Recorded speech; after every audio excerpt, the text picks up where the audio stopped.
Talk about how you became involved with the film. Oh, well, do you remember meeting me at the gas station in Westwood? No. No, that's where it all started. I saw you, and you said you want to be in my film, and I thought, well, heck, I'll be in someone's film. So I said yes.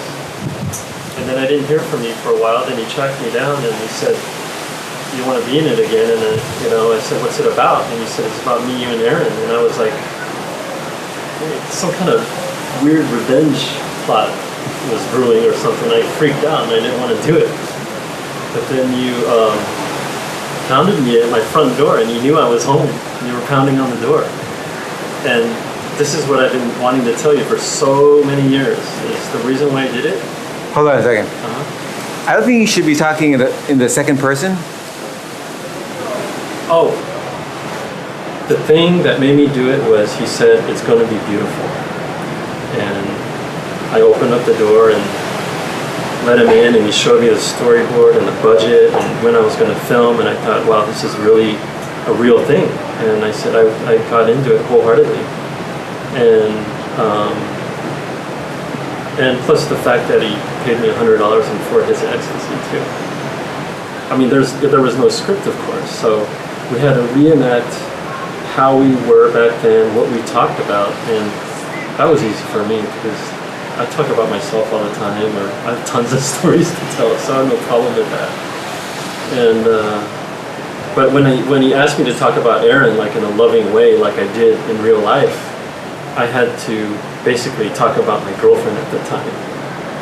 So, or in order to like convey a real sincerity, or the passion for somebody, because Aaron and I, we were long over each other, by then. The real story about Aaron is, it all starts like, I was homeless. I was living out of my bus, sleeping on Malibu Beach, and I used to work these carnivals. I worked for the UCLA Central Ticket Office, and Mardi Gras was going on every year, a big carnival at UCLA, and I used to work the ticket booths, like, for the rides or the entrance or whatever.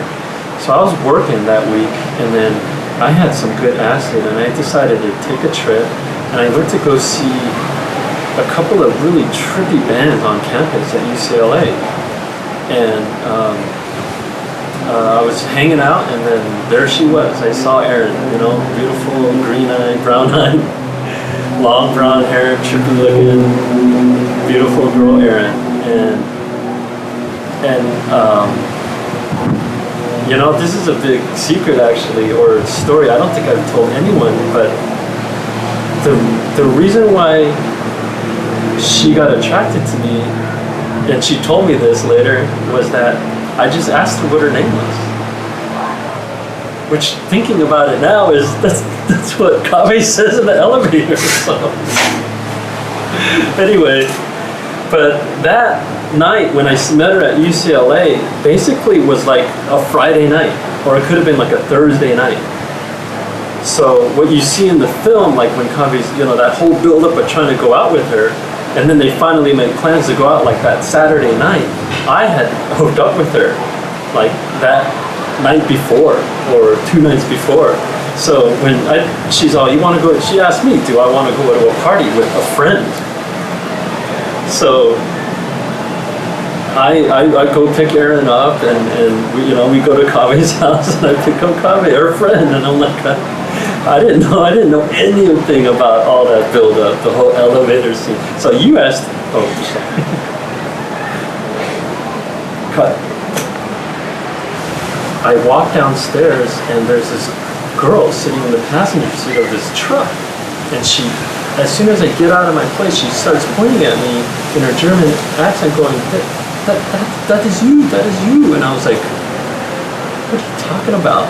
And I'm tripping on acid, and I'm like, and it's my birthday, but whatever, and like, she goes, you were in that movie, and I was like, what?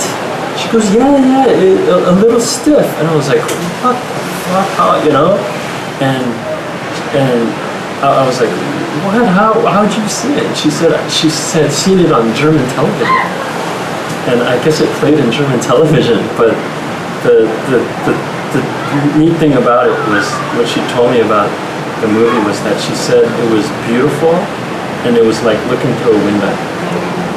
So I always wanted to tell Carter that.